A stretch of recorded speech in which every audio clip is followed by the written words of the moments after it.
चीज को हम एक जबान में एक लफ्ज में अगर मैं कंपाइल करूं तो इसको हम कहते हैं क्या? एपीआई। क्या कहते हैं? एपीआई का फुल फॉर्म क्या होता है? Application programming interface. अब ये एपीआई क्या है? फ्रंट एंड भी आपने अपने हाथों से बनाया, बैक एंड भी आपने अपने हाथों से बनाया, यानी ये वही सर्वर है जो आप खुद मैनेज कर रहे हैं। इसको कहते हैं डेवलपर मैनेज्ड। क्या कहते हैं इसको? Developer manage. ये किसी और का भी सर्वर हो सकता है। आपने क्वार्टर 2 में आई थिंक एक एपीआई यूज की होगी जिसको कहा था जेसन प्लेस होल्डर। ये एपीआई यूज की थी आपने? ओवरव्यू दे देता हूं ताकि मसला ना हो चीजों को समझने में। अभी तक हमने क्या डिस्कस किया? फ्रंट एंड किससे बात करता है? बैक एंड से। किस चीज के थ्रू बात करता है? एंड पॉइंट एपीआई के जरिए।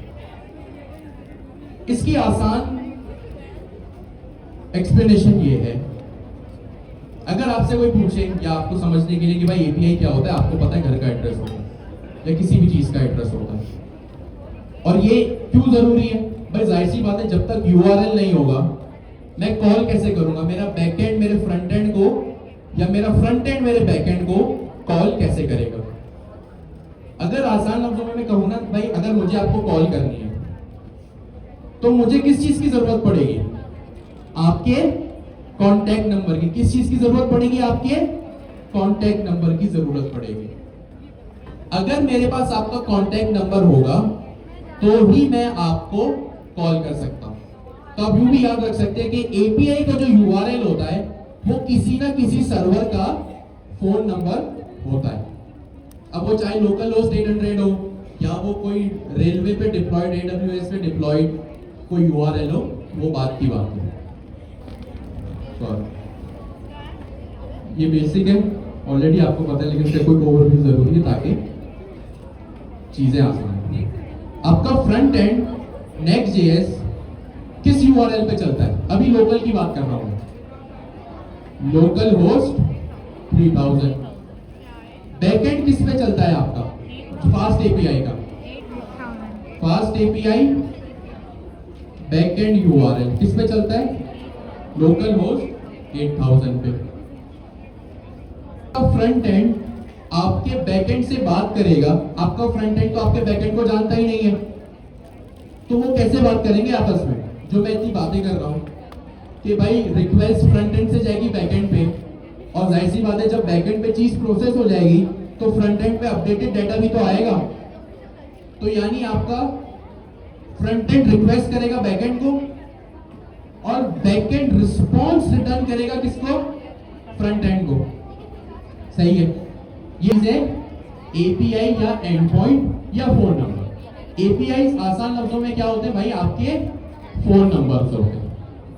क्या होंगे? आपके फोन नंबर्स की तरह होंगे, आपके घर के एड्रेस की तरह होंगे। अगर मुझे आपको कॉल करनी है तो मेरे पास क्या एक चीज जरूरी है? आपका कॉन्टैक्ट नंबर होना जरूरी है। आपने मुझे कहा भाई मुझे कॉल कर लेना या मुझे मैसेज कर देना व्हाट्सएप पे, ठीक है? मैं आपको रिक्वेस्ट करूंगा, आप मुझे रिस्पॉन्स करोगे, ठीक है? ये चीजें हो तो सकती है, लेकिन कौन सी एक चीज जरूरी है? कॉन्टैक्ट नंबर जरूरी है। तो ये चीज आपके जहन में होना लाजमी। अभी हम लोकल होस्ट की बात कर रहे हैं, आगे जाके ये चीज व्हाट्सएप पे भी जा सकती है। सर यूज करें दुनिया की कोई भी एपीआई यूज करें, ये ऑपरेशन हमेशा क्या होंगे? एसिंक्रोनस होंगे। सही है? क्या होंगे? एसिंक्रोनस होंगे। क्यों? क्योंकि सर्वर से जब कम्युनिकेशन होता है तो रिस्पांस आने में जो है वो टाइम लगता है। क्या होता है? रिस्पांस आने में टाइम लगता है। पता है सर्वर पे कोई ट्रैफिक नहीं है, अभी सर्वर बिल्कुल मेरा ऑप्टिमाइज है, फास्ट चल रहा है, कोई इशू नहीं है मेरे सर्वर में। क्या इस सूरत में भी मेरा ऑपरेशन सिंक्रोनस एसिंक्रोनस ही रहेगा या सिंक्रोनस हो जाएगा? क्यों? टाइम लगता है, ठीक है। अब अगर क्या मेरा सर्वर ऑप्टिमाइज है, बिल्कुल फास्ट चल रहा है रॉकेट, क्या तब भी ये चीज एसिंक्रोनस ही रहेगी या सिंक्रोनस कर दूं मैं?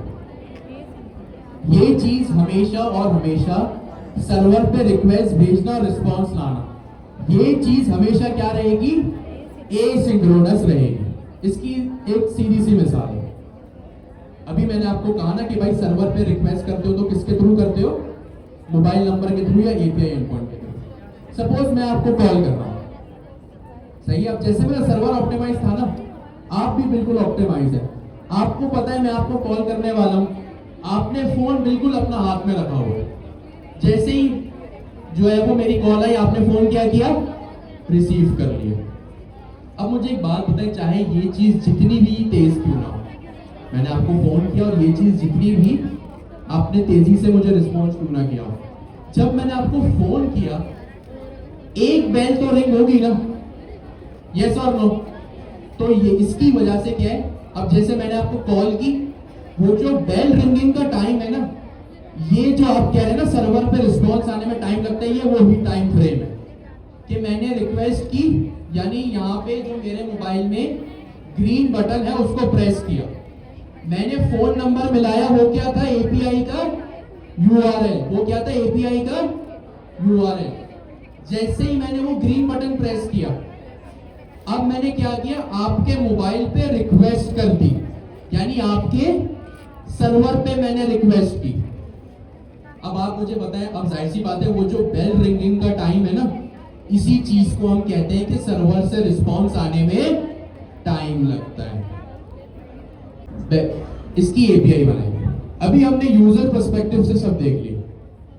अभी हमने किस चीज से देखा, यूजर पर्सपेक्टिव से। अच्छा, ये इंडिविजुअल की चॉइस हो सकती है कि या वो पहले एपीआई बनाए या वो पहले यूआई बनाए। स्टैंडर्ड तो ये है कि आप सबसे पहले कहां से काम शुरू करें, एपीआई से काम शुरू करें, जिसको आप कहते हैं एपीआई फर्स्ट अप्रोच। क्या कहते हैं आप इस पे, एपीआई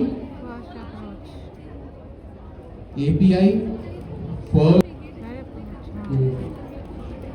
एपीआई फर्स्ट अप्रोच का क्या मतलब है कि कोई भी फीचर, कोई भी नया मॉड्यूल जब आप बनाते हो तो उसकी सबसे पहले एपीआईज बनाते हो, सही है।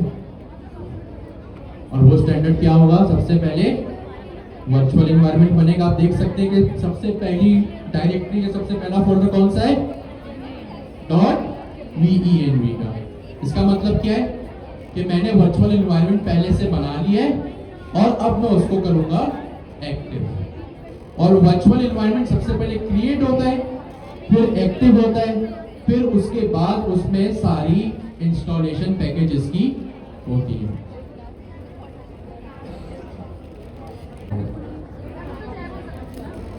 और ये क्या है, मेरा टर्मिनल। अब कोई मुझे बता सकता है कि मेरा वर्चुअल एनवायरनमेंट एक्टिव ऑलरेडी है या मुझे करना पड़ेगा, एक्टिव है कैसे पता चला, यहाँ का लिखा हुआ जो मेरी डेस्टिनेशन है उससे पहले मैंने एक्टिव कर रखा है। कैसे पता चला, जो डेस्टिनेशन है कि भाई डी के अंदर एक गवर्नर हाउस का फोल्डर है, उसके अंदर सेंटर आफ्टरनून की डायरेक्टरी है, उससे पहले ब्रैकेट में क्या लिखा हुआ है, मेरे वर्चुअल एनवायरनमेंट का नाम लिखा हुआ है। अगर मैं कोई ऐसा टर्मिनल खोलूं, अब इसमें क्या है, वर्चुअल एनवायरनमेंट एक्टिव नहीं है, इसमें मेरा वर्चुअल एनवायरनमेंट एक्टिव है। कैसे पता चला, क्योंकि ब्रैकेट में मेरे वर्चुअल एनवायरनमेंट का नाम लिखा हुआ। ठीक हो गया जी। अच्छा जी, अब हमें क्या करना है, कैसे करना है। हमारी जो गिटहब रिपोजिटरी है वहाँ क्लास 10 की एक डायरेक्टरी नहीं बना के मैंने इस चीज को पुश कर दिया, तो ये इमेज आप वहां से देख सकते हैं। क्लास 10 में आप आए, स्क्रॉल करें, बैकएंड,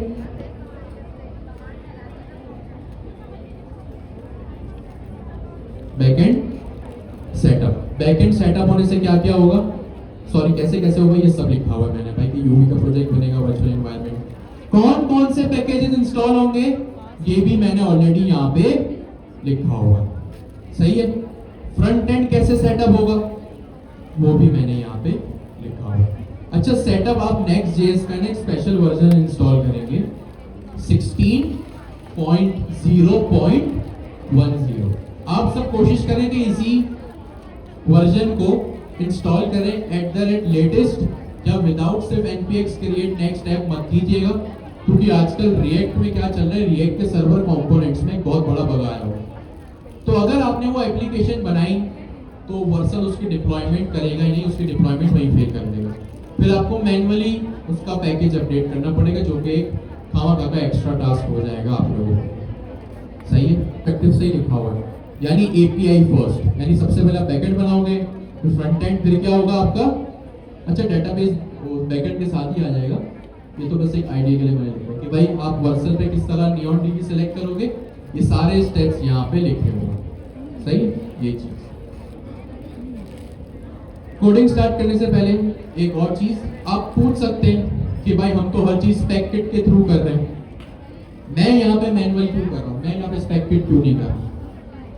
तो इसका सीधा सीधा जवाब है कि प्रोजेक्ट को हम क्लास में कर रहे हैं ताकि आपके सारे सवाल दूर हो जाएं, आप कॉन्सेप्ट समझें। सबसे बड़ा मकसद तो मैनुअल कोडिंग का भी यही है कि भाई हम जो है वो कॉन्सेप्ट समझ समझ के काम करेंगे। तो जाहिर सी बात है, अब आपने ये देख लिया ना भाई, आपने बुक बनाई, चैटबॉट बनाया, आपको पता है कि एआई को सही से इंस्ट्रक्शंस नहीं दो और एआई के काम पे नजर नहीं रखो तो वो चलता काम भी बिगाड़ देगा। सही है, ये हमने प्रॉम्प्ट इंजीनियरिंग में पढ़ा था ना कि एआई को हर चीज सही सही बतानी है, तो आपने ये चीज एक्सपीरियंस भी की हो। और फिर एक चीज मैंने कही थी कि भाई आप मैनेजर तो बन गए हो, कोडिंग एआई करेगा, इट डजंट मीन कि आपकी सारी रिस्पॉन्सिबिलिटीज खत्म हो गई। आपको एआई पे नजर भी रखनी है ताकि वो चलता काम बिगाड़ ना ले। ठीक है, तो ये काम आपने जो है वो अभी करना है, आपने भी मैनुअल कोडिंग करनी है। ज़हन में रखिएगा आपने सब स्पेक्टेड प्लस के थ्रू करना है। अब एक इसका मकसद ये है कि हम कॉन्सेप्ट समझ समझ के काम करें, दूसरा कुछ चैलेंज आपके लिए भी हो कि भाई किस तरह हम प्रॉम्प्ट देके स्पेक्टेड प्लस से जो है वो अपना काम करवाएंगे। सही है, सबसे पहले मैं क्या करूंगा, यहाँ पे मेरा वर्चुअल एनवायरनमेंट एक्टिव है, जैसे मैं यहाँ काम कर रहा हूँ आपने भी वैसे ही करना। बैकएंड शुरू के 2 स्टेप में कर चुका हूँ, यूवी का प्रोजेक्ट बन चुका है, वर्चुअल एनवायरनमेंट एक्टिव है। ऑफ कोर्स मैं फास्ट एपीआई पे काम कर रहा हूँ, तो सबसे पहले क्या होगा, फास्ट एपीआई का एक main.py में सबसे पहले फास्ट एपीआई का पैकेज इंस्टॉल होगा और हम यूवी पैकेज मैनेजर को यूज कर रहे हैं, पिप को तो यूज करनी है, तो मैंने ये कमांड लिखी यूवी एड फास्ट एपीआई और एंटर कर दिया। सही है, अब मेरी फास्ट एपीआई इंस्टॉल हो रही है यहाँ पे। सही है, मेरी फास्ट एपीआई यहाँ पे इंस्टॉल हो गई और सिंपल यहाँ पे मैं आके क्या करूंगा, यहाँ पे मैं लिखूंगा from fast API import fast API.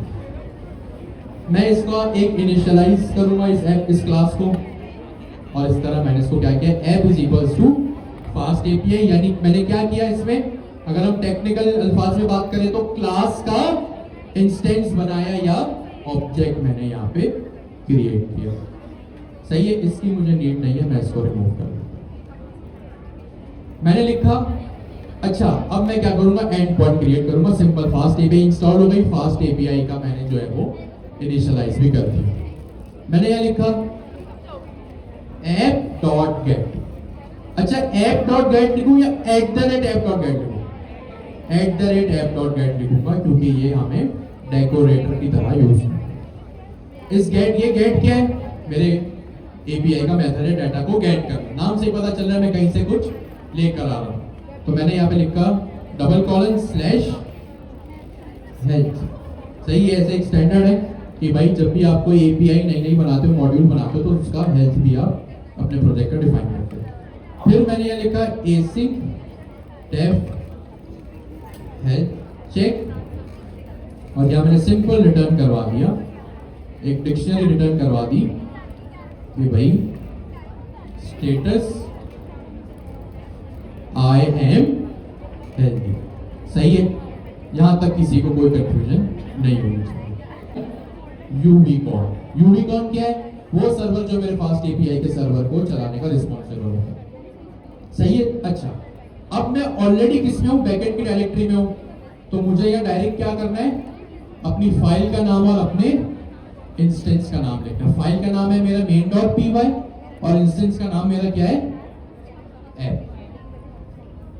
सही है, ऐप मेरे इंस्टेंस का नाम ऑलरेडी लिखा हुआ है, तो मैंने यह लिख लिया इस तरह से, और डैश डैश रीलोड, ताकि मैं जो भी चेंज करूं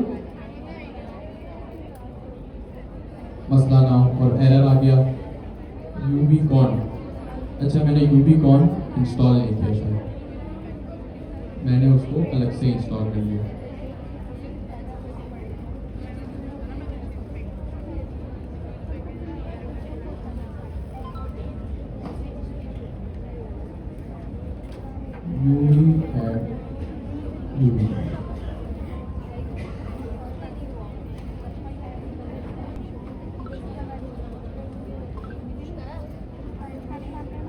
ठीक है, ये क्या हुआ, अब मेरे फास्ट एपीआई का सर्वर अब हो गया। सही है।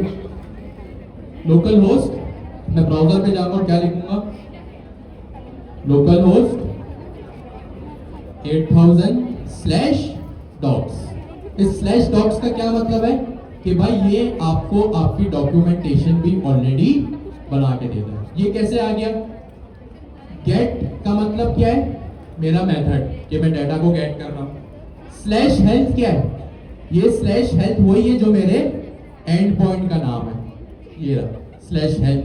अगर मैं इसको /healthy कर दूं तो अब क्या ये वहां भी हेल्दी हो जाएगा। ठीक है, मैं यहां पे आया, मैंने इसको रिफ्रेश किया तो ये यहां भी क्या हो गया, हेल्दी हो गया। इसको मैंने क्या किया, अब इसको एग्जीक्यूट कैसे करना। अच्छा, ये मैंने इसको बिल्कुल जूम आउट कर दिया। सबसे पहले इस तरह की चीज है, आपने इस पे क्लिक करना है, राइट पे एक ट्राई आउट का बटन होगा, उस पे क्लिक करना है और इसके बाद एक एग्जीक्यूट का बटन होगा। जैसे ही आपने एग्जीक्यूट किया तो यहाँ पे स्टेटस क्या आ गया, 200 स्टेटस। ये वही चीज है जो मैंने यहाँ पे स्टेटस आई एम हेल्दी, ये कहां से आया, यहां से आ गया। ये वो डिक्शनरी जो मैंने यहाँ से रिटर्न कराई थी। अच्छा, स्टेटस 200 का क्या मतलब है, स्टेटस 200 का क्या मतलब है, each and everything okay fine है। अगर 400 आता तो एरर आता। अच्छा, 400 वाला एरर किसकी तरफ से होगा, डेवलपर की तरफ से होता है या सर्वर की तरफ से होता है। एक वो चीज देखी, और कभी हो सकता है आपने किसी ऐप पे देखो 503 या 501 500 कुछ भी, दोनों सूरतों में एरर है, 400 भी एरर है और 500 भी एरर है। अब आप मुझे बताएं कि भाई अगर 400 समथिंग एरर आ रहा है, 401 और 2 और 3 और 4, और अगर 500 समथिंग एरर आ रहा है, तो 400 डेवलपर या यूजर का मसला होता है या सर्वर का। अच्छा, 500 किसका मसला होता है, सर्वर का। 500 से रिलेटेड, अब 501 हो, 2 हो, 503 हो, जो भी, अगर 500 से रिलेटेड जो भी एरर होगा वो किससे होगा, सर्वर रिलेटेड एरर। और 400 से रिलेटेड अगर कोई एरर होगा तो किसकी तरफ से होगा, user/dev एरर। सही है। तो ये सिंपल सी एक चीज आप create_to_do इसका एंड पॉइंट का नाम रख दो।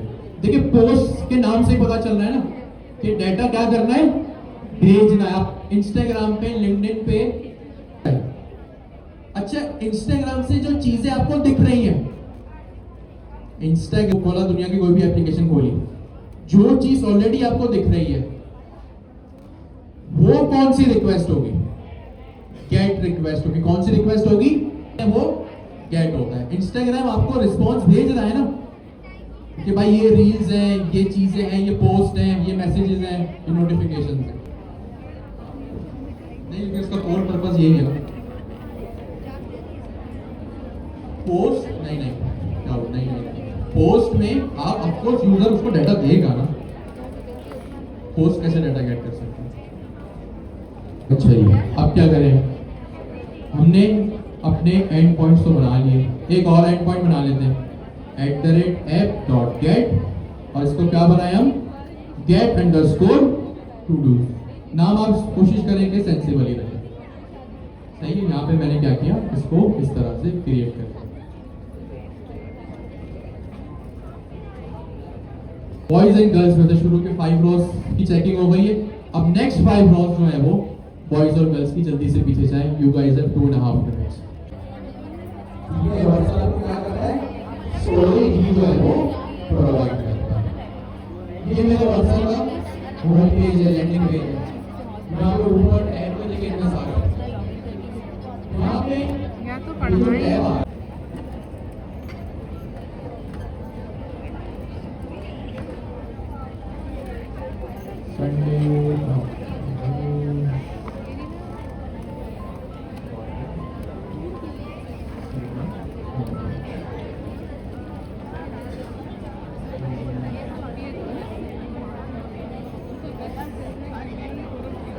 अब क्योंकि मैंने न्यू टर्मिनल ओपन किया है तो मुझे यहाँ पे वर्चुअल एनवायरनमेंट जो है वो दोबारा से एक्टिव करना पड़ेगा।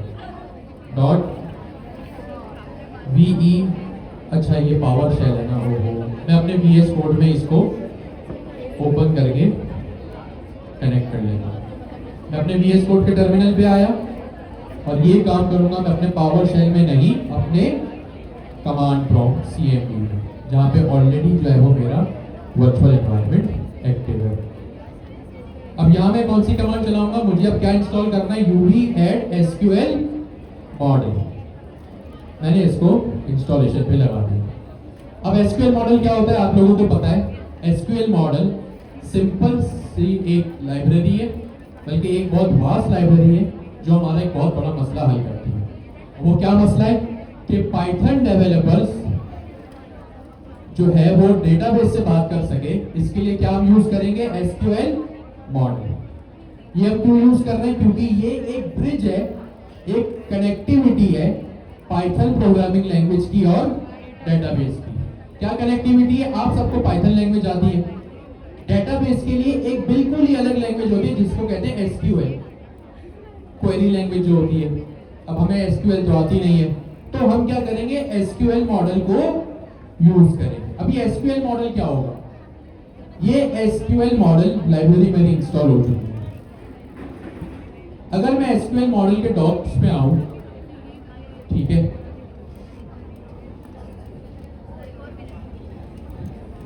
मैं आया तो इसका इंट्रोडक्शन हम पहले भी देख चुके हैं कि भाई आप क्या करते हो, आपको पाइथन आती है, आप इसको पाइथन दोगे और ये क्या करेगा, कन्वर्ट करके देगा किसमें, डेटाबेस में। ये कौन सा सिंटैक्स है,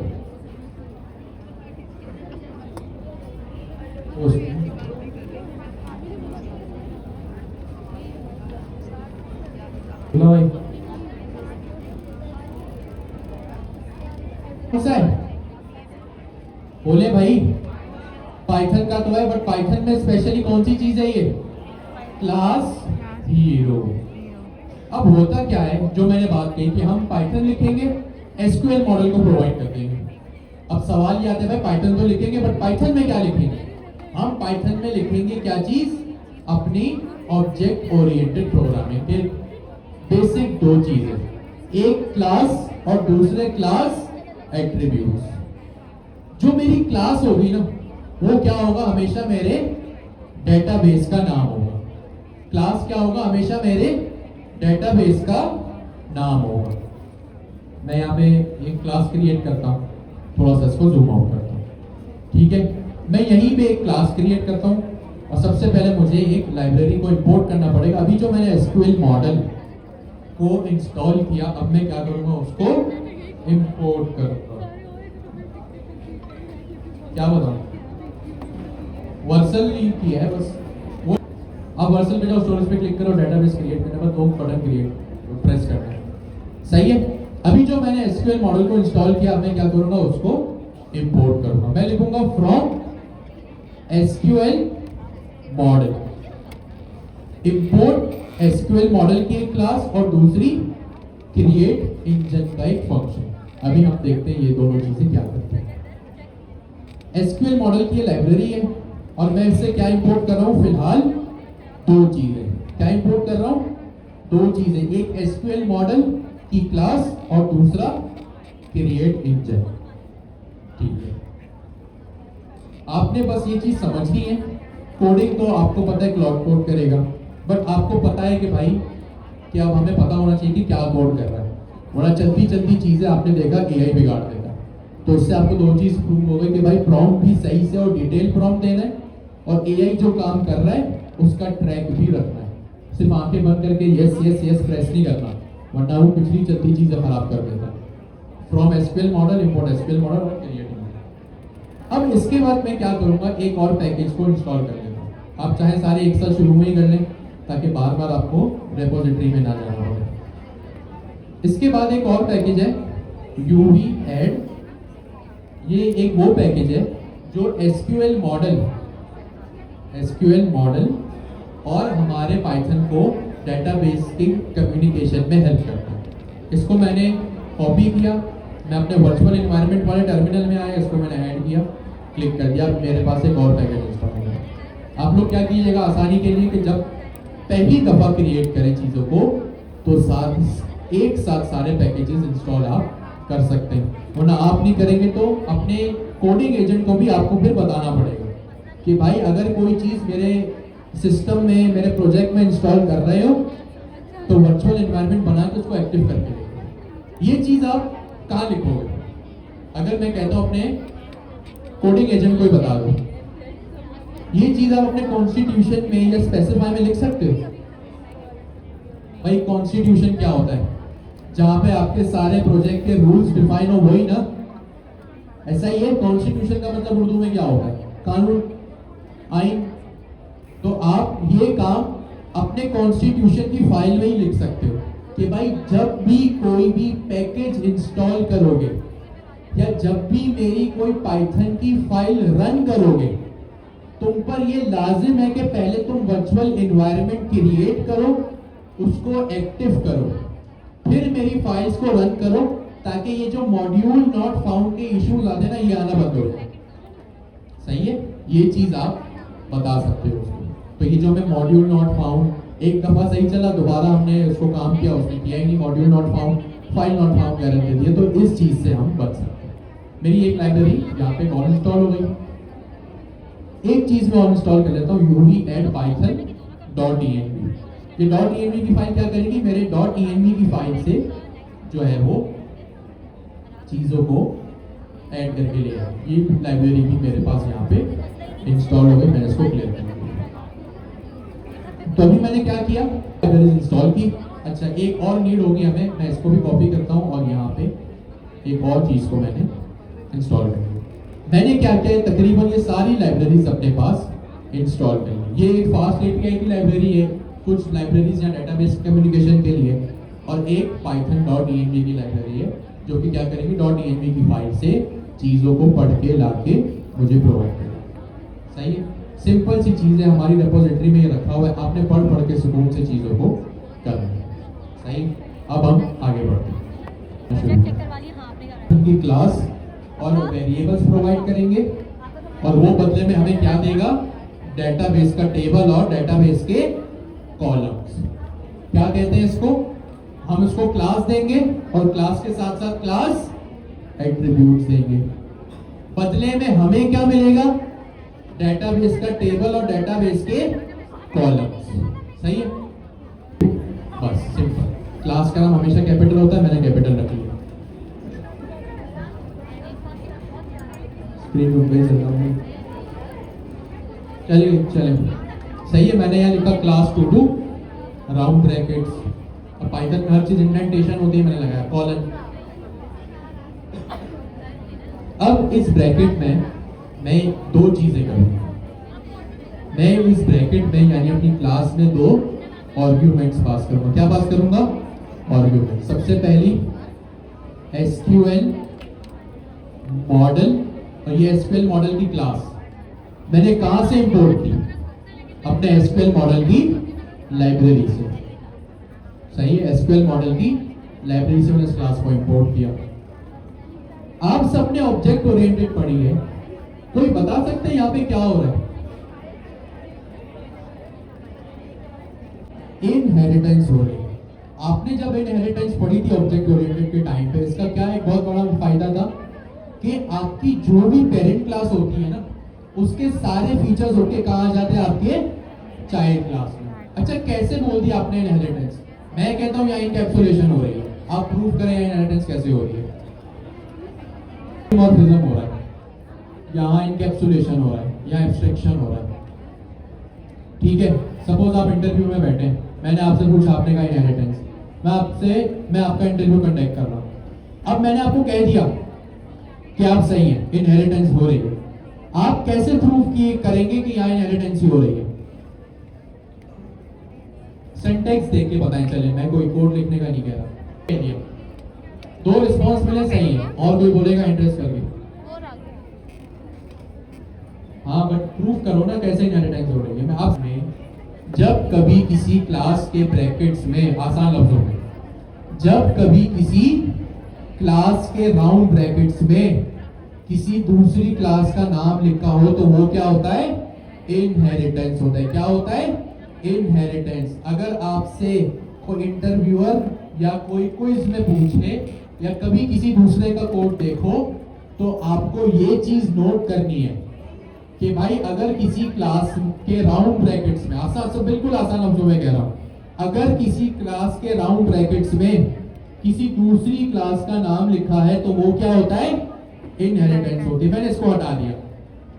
अब आप कहें इनहेरिटेंस है या नहीं है? इनहेरिटेंस सिर्फ इसे एट्रीब्यूट का मतलब क्या है?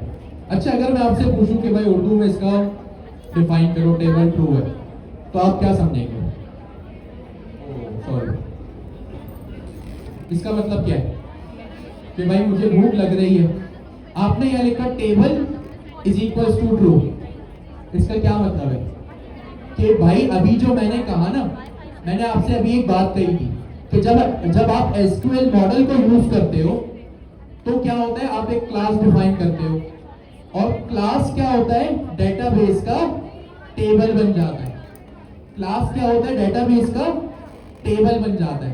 तो ये एक वो एट्रीब्यूट है हमारी बात को सही करने की कि भाई जब भी मैं क्लास के राउंड ब्रैकेट्स में टेबल इज इक्वल साबित हो रही है। अगर मैं ये टेबल ट्रू नहीं लिखता ना तो ये कभी भी काम नहीं होगा, वो कभी भी नहीं बनाएगा टेबल।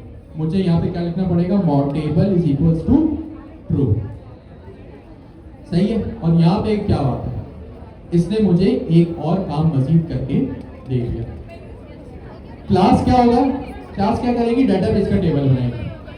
क्लास एट्रीब्यूट्स क्या करेंगे? डेटाबेस में क्या होता है? जब भी आप कुछ डेटाबेस बनाते हो ना तो आपके ऊपर लाजिम है कि आप उसमें क्या करो? टेबल बनाओ। आपने स्कूल लाइफ में तो टेबल्स बनाए होंगे ना? सही है।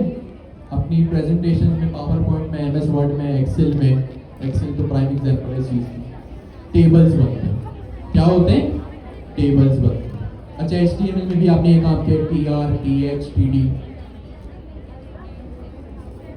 टेबल में हमेशा क्या एक चीज होती है? कॉलम्स। टेबल में क्या चीज होती है? कॉलम्स। तो यहाँ पे हम डेटाबेस पे हमेशा टेबल बनता है और टेबल्स में क्या होते हैं? कॉलम्स। हमारी जो क्लास के नाम होंगे वो क्या होंगे? डेटाबेस का नाम। और इसके जो एट्रीब्यूट्स होंगे वो क्या होंगे?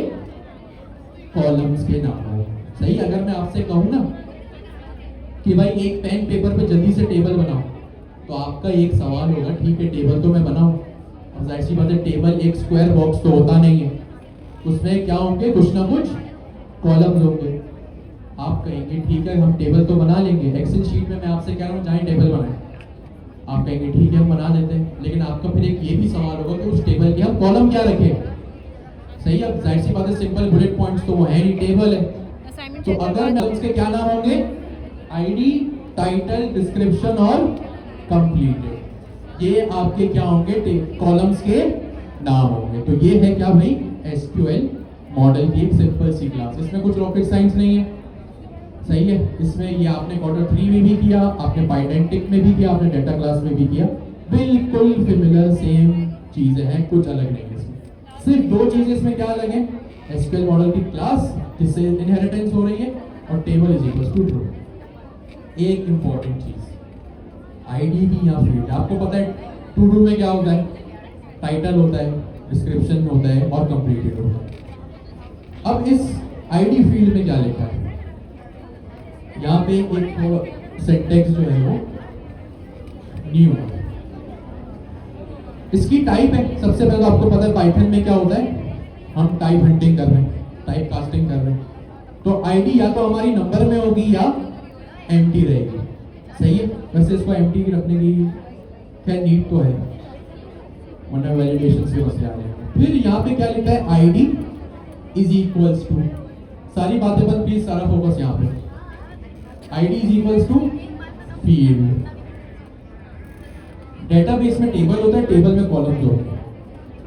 अच्छा, जो टेबल में कॉलम्स होते हैं ना, अगर मैं आपको कहूं कि भाई और एक लेयर, एक स्टेप आगे जाए, तो हर कॉलम्स एक साथ, अगर मैं आपको कहूं ना एक स्पेसिफिक कॉलम को टारगेट करो, गौर से सुनिए कि डेटाबेस की थोड़ी वोकैबुलरी है, अगर एरर वगैरह आता है तो आपको पता होना चाहिए कि पाइथन या एरर मैसेजेस कहना क्या चाह रहे हैं आपसे। डेटाबेस का टेबल, टेबल में कॉलम्स, मैं आपको कहता हूं किसी एक कॉलम पे फोकस करो, तो उसका क्या मतलब है, उसको आप कहते हैं फील्ड। क्या कहते हैं? फील्ड। और ये फील्ड की क्लास कहां से आ रही है? मोस्ट प्रोबेबली ऊपर से ही इंपोर्ट हो रही है, नहीं हो रही कभी।